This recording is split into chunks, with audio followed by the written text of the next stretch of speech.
That sterling introduction, and thank you very much. Probably none of you believe I'm retired. The fact of the matter is I am retired.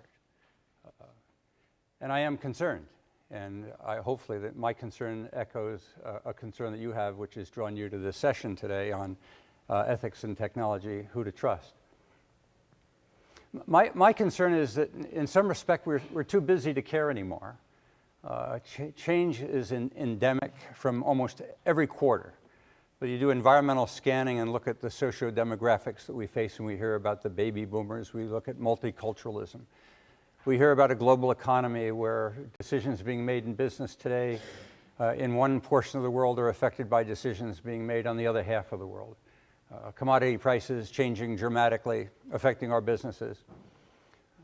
We hear about regulatory changes and the changes going on worldwide as it relates to democracy and what impact that is having in various parts of the world, including our own country, and changes that are facing how we govern and what we govern. But probably most important of all, and this was a consideration that affected me maybe 10, 12 years ago, it seems to me that the rate at which technologies are entering into society deserves more attention. And I underscore the word rate. We've always seen changes in technology, whether it was the printing press, which created a revolution in its own, or the automobile and the new production lines. The changes that we're seeing today, and I'm using technology here in the broadest sense. I'm not just talking about information technology. I'm talking about technology in all forms. Certainly, information technology catches everyone's attention with regard to the emergence of the internet and all of the byproducts. But I'm talking about technology, whether it's in agriculture, in transportation, in healthcare, in retail, in education. I'm concerned at all levels that the rate at which technology is entering all aspects of our society is ungovernable. And if it's ungovernable, then who is in fact in charge? And if no one's in charge, then who to trust? And that's the essence of some of the things I'd like to share with you today. Let's take education by way of example. How many of you have ever heard of MOOCS? Good, massive online learning courses, where one prof from MIT could be teaching 25,000 individuals on a web TV station, bringing him curriculum from one of the great universities, and distributing that knowledge on a world scale. That's got dramatic implications as it takes hold, even if it isn't monetized, even if there is not a degree or a certificate at the end. People are obviously acquiring knowledge from some of the best using internet technology to get access to it. The area that is even more dramatic, I think, is in healthcare, and I think we've only begun to scratch the surface in terms of the ramifications of emerging technologies and what the implications are for healthcare. Take, for example, stem cells. Everybody know what stem cells are? You all have them. Every one of us is a byproduct of a stem cell that grew us into what we are today. In a stem cell is your DNA, the formula or the pattern that is a byproduct of environmental circumstances ultimately emerges the human being that you are today. With stem cells, we have the capacity, if we can mobilize those stem cells, to literally eliminate degenerative disease. We have the capacity to grow things. They're already growing skin. They can take blood out of the body, out of the bone marrow, and put good blood back in, grown with stem cells. They've done cornea. I understand from a doctor who I did some work with in Ontario a few months ago that they're doing hands of military personnel coming back from Afghanistan. They're doing that in the military in Texas. There are probably no limits. Imagine stem cells, a technology, not unlike genetic engineering, where you can literally take your body as it is today and replace things. It's not all here today, but it's certainly, if you've read the newspaper, you're seeing articles at least monthly of a new application of stem cells. You've got stem cell tourism going on, where people are shopping in Japan and China and Germany for advanced stem cell treatment. Those ramifications on the profession of healthcare, which are highly interventionistic, when you heal thyself with the cells that exist within your body have dramatic implications for the practice of healthcare. Let me try an exercise. How many of you, if given the option, and this is the promise of Ponce's promise, I call it, the promise of everlasting life, how many of you would opt for everlasting life if you had the choice? 1, 2. It's not unusual. I've done this so many times, maybe in front of 10,000 people over the last 10 years have I asked that question, and the answers are always a couple out of 100. Let me ask another question, because it does confuse me of offering you an unlimited amount of something that we say is so precious, which is life itself, and I've offered you an infinite amount. Utopia, one would think. How many of you would opt for another year or another day? Make it easy. How many of you would opt for another day?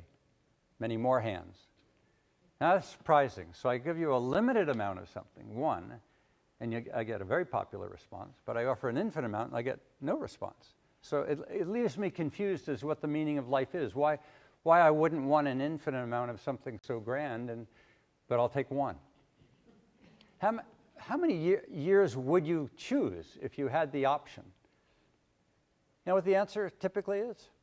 Got a figure in your head? Someone said to you beforehand, how many years would you like? Most people say about 100. Interesting that God gave us about 100. What that tells me is life is existential. We don't want to have the same experience over and over again. Maybe that's what it is. But if a new technology enters into society such as stem cells, it forces us to rethink or give thought to what life is, what the meaning of life may well be. There is an impact of a technology that will have dramatic impact on our values, our policies, our practices, and our professions. Imagine the impact for medicine. Let me look at some other things in the field of medicine. With analytics, ever here know what analytics is? Analytics is essentially taking large databases, could even be small databases, and using data as an aid or to automate decision making. Doesn't sound like anything particularly dramatic there. I mean, the age of reason in the Middle Ages was the emergence of empiricism in order to assist in decision making.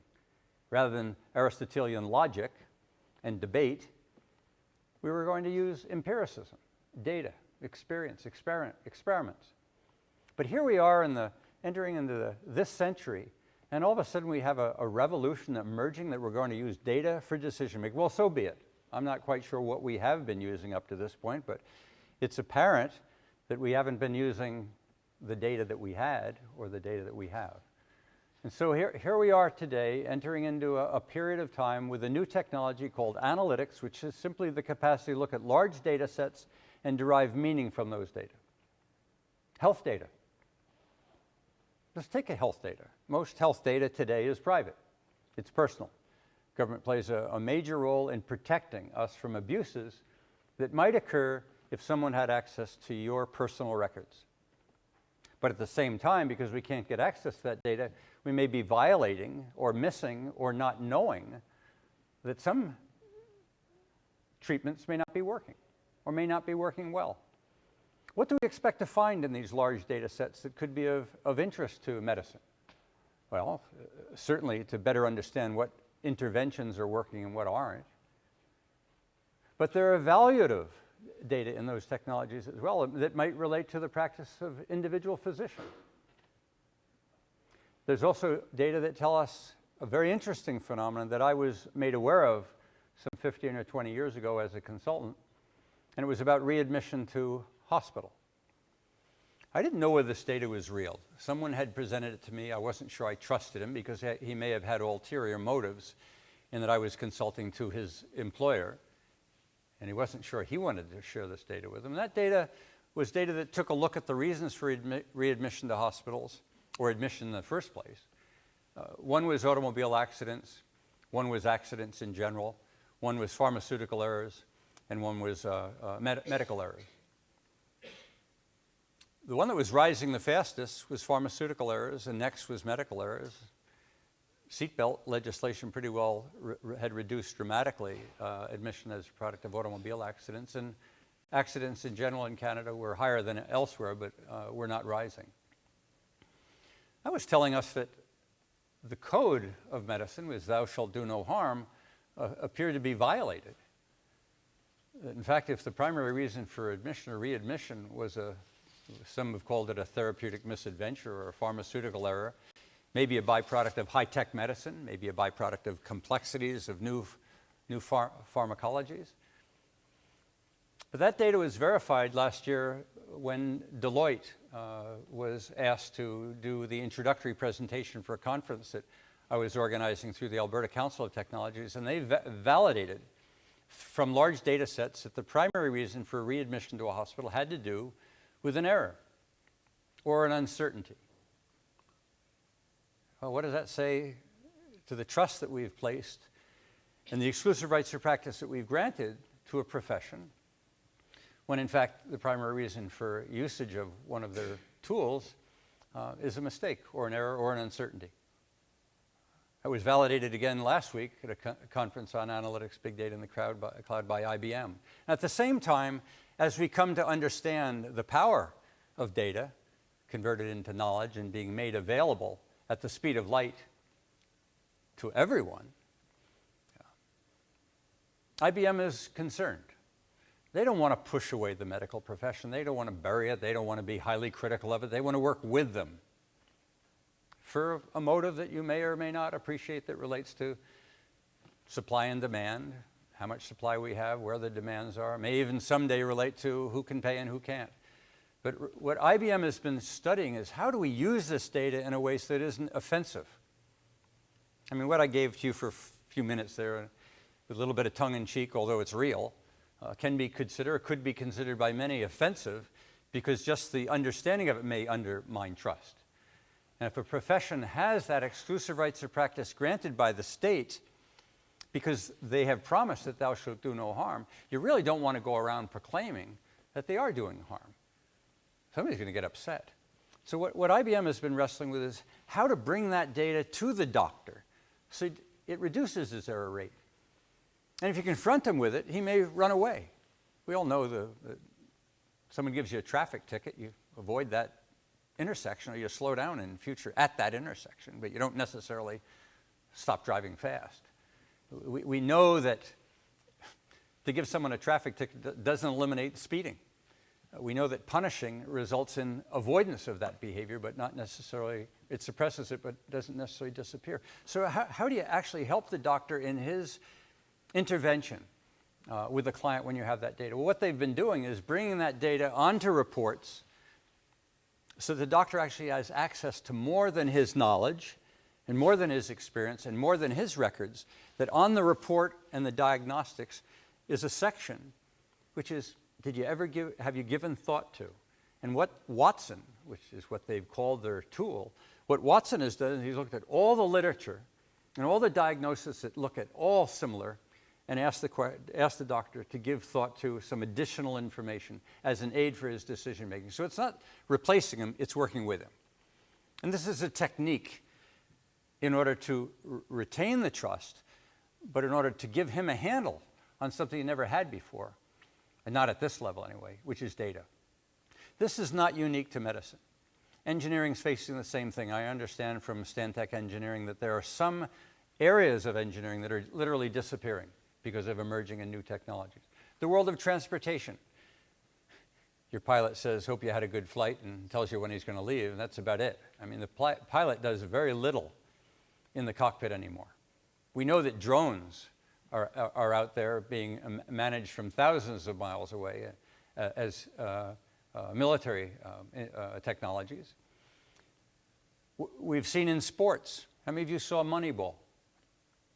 Moneyball is another example of analytics in practice, where using data as an aid or even as an alternative to the old coach was outperforming the old coach. That the art of sports or the art of sports medicine could be beaten by access to data. The same with individual sports performance. We can move data at the speed of light. We can move it into anybody's hands. It's almost impossible to regulate where data goes. Is this a good thing or a bad? Well, some will say this is leading to the empowerment of the consumer. The president and executive of IBM talks about the personalization of society. That data is now no longer in preserves for the few, but whether it be through Google or through tools such as IBM is developing and HP is developing and Cisco is working with, data is becoming a commodity that any one of us can get access to. The transition there is dramatic. It could be dramatic. From a period of the last 1,000 years where the king of the castle was the doctor, the lawyer, the engineer, the architect, the teacher, all of who got exclusive rights of practice as a byproduct of the promise that thou shalt do no harm, and because they knew and the client didn't know. You know what the origin of the word client is? You do, because we talked about it over dinner. But client was one step above a slave in Roman times. Why? Because a client didn't know, but the professional did.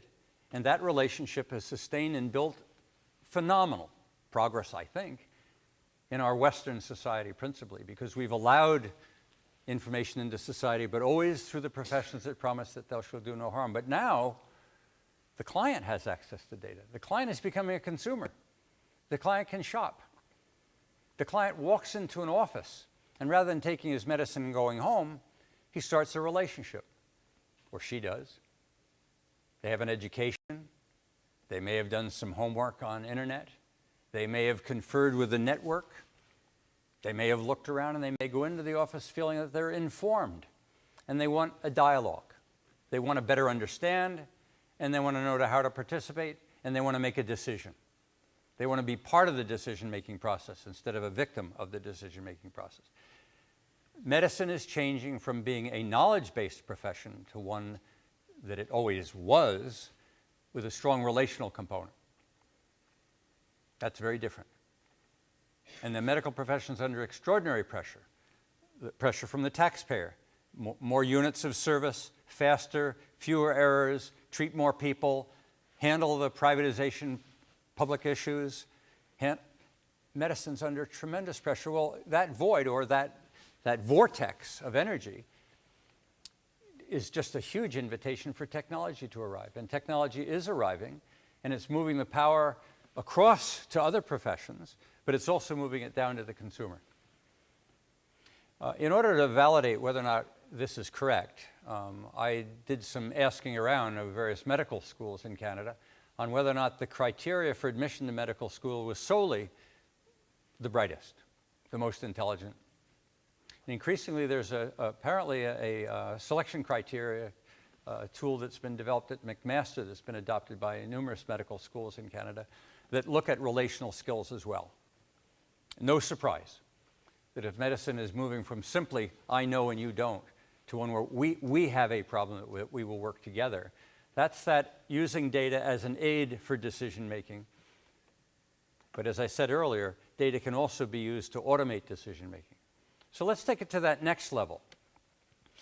If up to this point I've talked about analytics as a technology and being able to move it at the speed of light to the level of the consumer as an aid for decision making, which is what I explained IBM is doing, what about automating decision making? How far off is it from the day that the physician or the pharmacist or whomever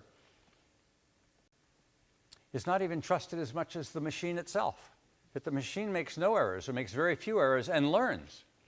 Algorithms are being written that if a mistake is made, that algorithm will be revised as a product of access to additional information. Is it conceivable that the professions as we've known them are going to be displaced initially through tools that are aiding the decision making, but ultimately displaced by algorithms that actually automate the decision making? And we chat over dinner about, gee, are we losing something? What is it that we're losing that an algorithm couldn't capture? Is it sensitivity to matters of the family? Is it personal capability to take on more responsibility? Is it affordability? Is it expediency? Are there things that no machine could possibly take into consideration? I don't know the answer to that. I know when the question gets posed, that if I let it go on, the person begins to present variables that can be quantified. If they can be quantified and they can be measured, then an algorithm can be written to introduce them into the formula. And so it does begin to raise some very serious questions about how far do we go with technology? How far do we go with technology in transportation? How far do we go with technology in war? How far do we go with technology in government? Technology in government. What could technology possibly be doing to democracy? Hell, we all know what the media can do today. We can measure through statistics and through probability statements, sometimes poorly, but we're getting better at it, just exactly what the populace is thinking, what the populace position is at any time. Why wait 4 years? Why wait 4 years to have an election when you could be shaping policy as a byproduct of tapping into your population on an ongoing basis? It's being done today. I mean, there's no question that in the last 15 to 20 years, the media and market research is playing an increasing role in governing policy and policy shaping without an election. So that technology, the technology of analytics, the technology of aiding and possibly automating decision-making, takes us into a whole new realm. Now, some say it gets darkest before it gets pitch black. They're the pessimists. And some talk about foresight and illumination, and we're moving into a world of utopia, where we have access to something so precious in the form of knowledge. And what would the world be if we all knew, or we all could know? Will we leave some behind? Will we have a split society of those who know and have gone to the effort to know from those who don't particularly care and remain dependent on some other body? I don't know what this evolution looks like. But I don't also know where this discussion is taking place, and I think it should take place, and that's what concerns me. That's why I was delighted to have this invitation. We've been entertaining discussions like this through the Alberta Council of Technologies, not so much about technology, but what are the implications of these emerging technologies? Let me take another one. This is probably less offensive to you, but very offensive in Alberta. How many of you know what fusion is? Not fission, fusion. Fusion is what the sun does. Fission is what they do in Japan and what they do in Germany, what they do in France with fission reactors. Fusion is the power of the sun. No radioactivity, no carbon dioxide. Imagine. It's often been viewed as the utopian form of energy. How far off is it? What are the ramifications?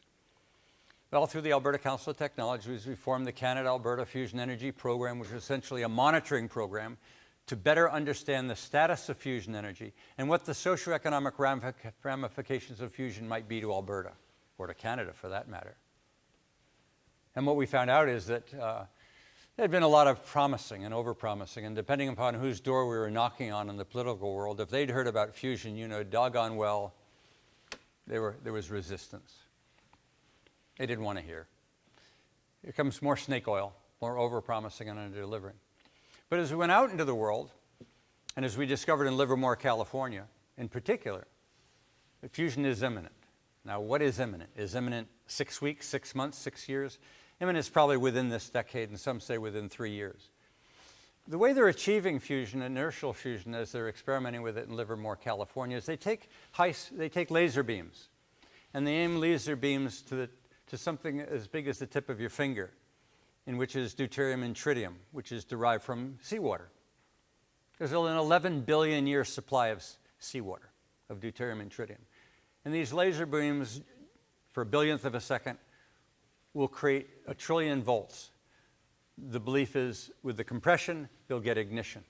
What is this thing anyway? They'll get ignition.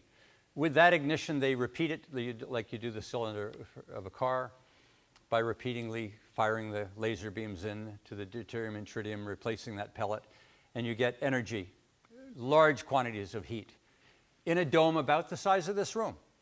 When that explosion hits the walls, like the walls of a cylinder in a car engine, it heats up those walls. They don't explode. They've controlled the size of the pellet and the amount of deuterium and tritium. So it's a controlled reaction that will heat that dome, and that heat is then transferred through a lithium transfer to steam to electricity. So you have fusion, as we had stem cells, as we have analytics, emerging in the world of energy as possibly an alternative to using hydrocarbons for energy. What are the ramifications for Alberta? Well, let me tell you. In meeting with a Minister of Energy a few years ago, after we had done our homework and had spent some time talking to Public Policy Committee and making sure that his deputy and his assistant deputies were briefed, we met with the minister. You can imagine the pride. We've done our homework. This is the magic moment. And in introducing the discussion, made reference to, we would like to talk to you about fusion energy and the relevance of fusion energy possibly to Alberta. And the response we got back was, I don't know what you're talking about. I heard a giggle. I didn't feel giggle. I felt, I can't tell you what I felt. I was stunned. I mean, you spend 3 years getting ready for a moment like that, and you think this is going to be a crescendo, and you get a pushback like, I don't know what you're talking about. I wanted to crawl under the rug or get out of that room as fast as I could. I knew this meeting's going nowhere. What do you do when you're rejected? You take a look. You try and understand about what took place in that meeting. What went on? What did he mean? And I can remember mowing the lawn and thinking that summer, I think what he really meant is I don't want to know what you're talking about. I think what he sensed was if fusion energy could be real, I don't want anything to do with it because of what it could possibly do to the Alberta economy. Make sense? I mean, most people do things because they make sense. And I figure that's probably what he really meant is I don't want anything to do with this. So the next step was to go directly to the oil and gas industry. Seems to make sense if what he is a proxy to the oil and gas industry, and ask the oil and gas industry what they thought. And there is in Alberta the Oil Sands Leadership Initiative. It's now been transformed into Canadian Oil Sands Leadership Initiative. In any case, we asked the oil and gas industry what they thought. And you know what the reaction was? And it was like this. Fusion, that's heat, isn't it? If it's heat, bring it on. I thought, wow, completely different reaction. Bring it on. Yes, we don't need to use water, and we don't need to use natural gas in order to extract hydrocarbons from the oil sands. That technology would be brilliant. We could use that. Even if in 30 or 40 years it becomes an alternative, it gives us a 30 or 40 year play with a clean form of technology, which would clean up the political issues that we face. So there in that moment, you can see policy formulation, and that has now resulted in additional research, which will be coming out in the fall this year, about the eminence of fusion energy, the status of fusion energy worldwide. We're researching it throughout the world to better understand what the socioeconomics are for Alberta and for Canada at large. But we need to do more of this with these emerging technologies. We don't want to become victims. As a country this small and with this level of intelligence, we should be right on top of these technologies. Even though there's a rebalancing of basic to applied science that's making some of the universities very nervous, that rebalancing should elevate our appetite to understand the relationship of technology to our society, and in particular, to what we value. Back to the topic and the title. Technology is neutral. Fusion is neutral.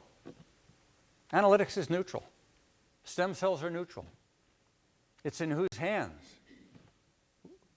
In whose hands, who will be practicing these technologies, and what are their values? What are the values that relate to things that we care about? Is the family a vestigial organ? Is that going to disappear? Is everlasting life a problem, or even life extension? Will we overpopulate the planet, or will it self-regulate? Will fusion energy, and that is with a utopian supply of energy that could reverse climate change, is that a good thing? Are there unintended consequences? Are there things that we should know as a society and we should be orchestrating a debate around today instead of being in a defensive position tomorrow? Should we know more about other technologies? I mean, we hear about it in sports. It's a lot of fun to discuss over the water cooler or whatever, data and sports teams. But that type of discussion is in fact going on in corporations in the world at large today, on every front, and it's coming. And my concern isn't that it's coming. My concern is that we're not even bothering to be prepared. And these technologies come fast. Ever heard of fracking? 3 years ago, no one knew how to spell it. Today, the United States proclaims it could be energy independent. My buddy in New York, every time I go to see him, would present me with just one more book about peak oil and the end of the world.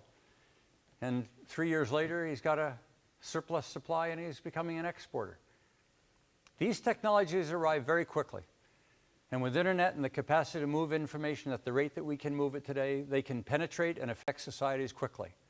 And we should be spending time thinking about them. And bodies like this need to form across this country. I don't think that government with its 4-year cycle is the right place to expect that they will anticipate the implications of emerging technologies beyond a 4-year cycle. They're in power, they want to stay in power, they want to get the power. That's a 4-year play. There's not a lot to be gained by voters by looking 20 years out. Look at corporations. They're driven primarily by shareholders who want a return on their investment, and they want it now, and they want it as soon as possible. So they're driven by very short-term perspectives. Even though in some industries they may have 20-year capital construction cycles, by and large, corporations are rather short-term in their perspectives. No corporations today are investing in fusion. That's being done principally by governments, and usually through military. We need to spend more time looking at emerging technologies. We need to better understand their socioeconomics, and we need to have entities in the NGO sector that are not driven by a 1-year perspective or a 4-year cycle, but should be driven by more of a long-term perspective to help orchestrate dialogues like this.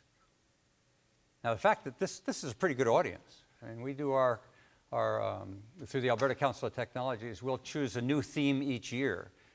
We don't do individual, well, we do individual seminars, but we'll do a series of seminars around one theme for an entire year. And we may start out with 6 and end up the year with 1,000. We've done a year on access to capital, which everybody thinks in the commercialization of emerging technologies, all you need to do is find out where the money is, and you got the magic. But what we tried to demonstrate in that first year, that success to an entrepreneur is a lot more than money. It has something to do with manpower, and marketing, sometimes mergers, a little bit of moxie, and metrics, and monitoring. There's a lot of M's in there. But we tried to demonstrate that valley of death that is often called of the entrepreneur is only successful when there is an incubation, a whole array of circumstances around that idea in order to make it successful and make it commercialized. I see ideas a dime a dozen in bars all the time. Sometimes the same idea is 20 years later. But to make an idea commercially viable requires a whole array of inputs: money, marketing, management, manpower, moxie, mergers, marriages, and metrics. I've done that before, as you can tell. Very few entrepreneurs understand the full array of what is called for in order for a technology to succeed and make it commercially. We did a year on rural broadband. We wanted to show Canada the relevance of rural broadband for communities to survive, in order for populations to remain where they are, for young kids to see that there are jobs in their community. In order to do that, we talked about rural broadband and the importance of not over-promising and under-delivering, which was often happening on the technology side, or the naive buyer in the municipalities buying fiber or buying cell towers without understanding what they really were getting into. The conclusion of that year is we needed an honest broker. That in the presence of an emerging technology, there's often that tendency to overhype and to get very excited about it, and then for disappointment, which ends up pushing that technology back. And then we've got another 10-year wait before we can get a sense of that technology now being safe or supportable. That was quite a successful year because it did bring the rural communities a much higher level of understanding of the relevance of connectivity, of the superhighway as it's called. The third year was around fusion energy, which I've discussed. The fourth year was around cell therapy. The fifth year was around clean technologies as alternatives. And the last year was offloading intelligence when machines decide, which was looking at the technology of automation of decision making. And then we caught the wave of Moneyball and Watson when we got into analytics, big data in the cloud. This year our theme is innovation and enterprise, the people, the passion, all about that so-called valley of death, the commercialization cycle from an idea or a concept to success. And trying to get those entrepreneurs to tell us more of the story of the journey than about the product itself. To talk about the passion associated with trying to commercialize a new idea and the disappointments It's an incredible journey. If you have never started a business, you'd be stunned. I'd never really started a business. As my wife put it one time when I came to her with the fact that on Valentine's Day I announced that I had lost $100,000 on an investment. Take a deep breath. I did, and I waited. I was expecting a tornado. What I got is, you're forgiven. At a blink of an eye. I was astounded. Thought we had a pretty good relationship, but this is amazing. And she said, you've never been in the alley before. I said, what do you mean? You've been at the university. You're protected from the riffraff. You've been in KPMG. You've been an assistant deputy with the government. All the riffraff are filtered away from you. You're now down in the alley. They can smell it. They know, and they are so slick. They was snake oil. They know how to get that money out of your pocket so fast. And they did. The lesson was to stay out of the alley. She's probably not listening. I went back to the alley, but I went back to the alley with some assistants, some people who I trusted, who might give me better advice than what a business plan read. I was reading business plans. And what my network of 5 advised me is, stop looking at business plans. Start reading people better. You're making poor judgments in terms of who you're doing business with.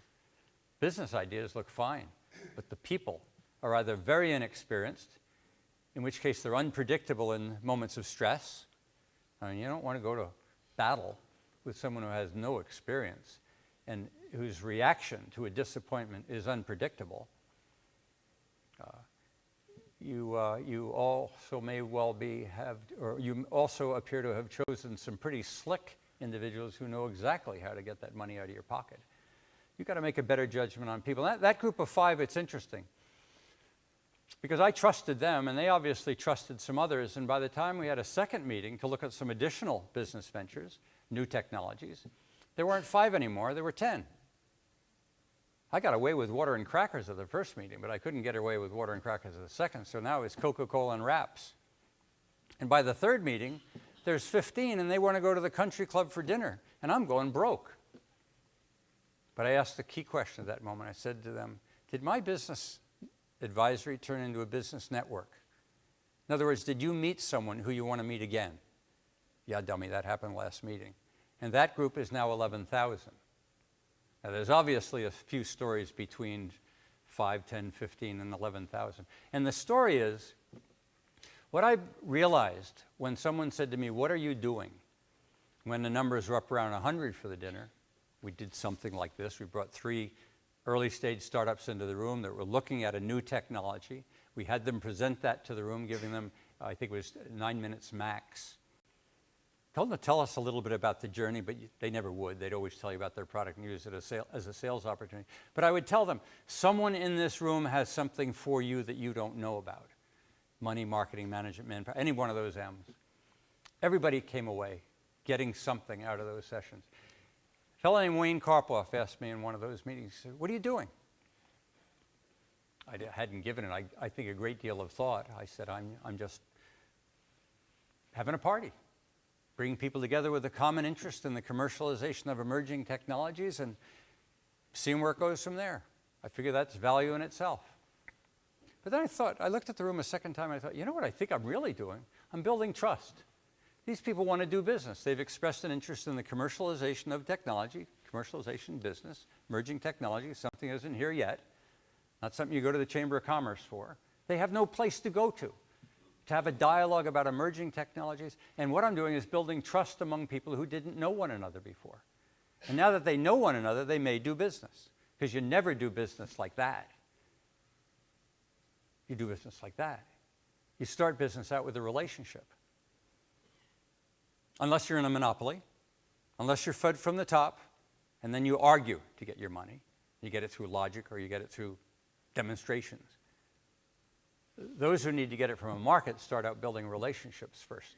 And that's what we were doing. We were building relationships that continued to build and made a transformation from Kinkaide Enterprises to the Edmonton Council for Advanced Technology to the Alberta Council of Technologies, which today has a subscriber base of 11,000 and looks each year at a new technology. And as I said, in this year, our theme is Innovation Enterprise, the People, the Passion, where we look for entrepreneurs to tell the story of their journey of starting a company, so that people are not naive about the challenges. I'd be delighted if we could convince the baby boomers that it's a better investment to invest in technology in Halifax than to send money to their broker in Toronto. I think there's probably enterprise in your community, as there are in many, but we haven't really established the market for finding technologies. We've begun to talk openly about incubators. We talk openly on our business programs about commercialization, about building bridges between the community and the institutions of our universities and our colleges, as if those bridges have never been built before, other than through the importing and exporting of students and faculty. There seems to be a change going on of this institution not crumbling or breaking down, but becoming increasingly relevant in a world today that is a worldwide competition for knowledge. And rather than keeping it in the keep, we want to spread it out. We want to move it quickly. And we don't have the framework. We don't have the culture. We don't have the experience of moving knowledge from the university or from research labs into society and commercialize it as we must to compete in a global society. I think that's well underway. And the rebels are the students. And their armament is the internet. And it's astounding. And they don't want PowerPoint. They want stories. They want to feel it in here. They can get it up here, but they want to feel it in their guts. They want to find those who they can trust to do business with. And that's why I advocate, whether or not we're talking about ethics and or technology, we need to build networks to have discussions about the relevance of technology and the commercialization and competition, but we need to make sure that ethics is in the discussion. Because the changes are huge. And that's the essence of my presentation, is the technologies, whether it be analytics, whether it be stem cells, whether it be fusion energy or others which we could talk about, any one of them have the capacity or potential to be transformative, to change the very way in which we live, work, govern. We should be talking about this. We should be talking about it openly in society, and I don't think we are. I think we've left ethics in the hands of the professions or in the hands of government. We've abandoned a dialogue about the relevance of family, the relevance of community, the relevance of the individual. These technologies can have dramatic impact at every level, so we should be talking about it. I don't have a lot more to share other than some of my own stories. Some of them are fascinating. Some of the most fun are coming here to Nova Scotia. I'll sort of end on that high. This great place here, great place in the world. I love the sea. I love the coast. Every time I've come out to Nova Scotia and I meet people like Chris and others who I've met in the last day, I've had a delightful time, and this is one of them. So thank you very much.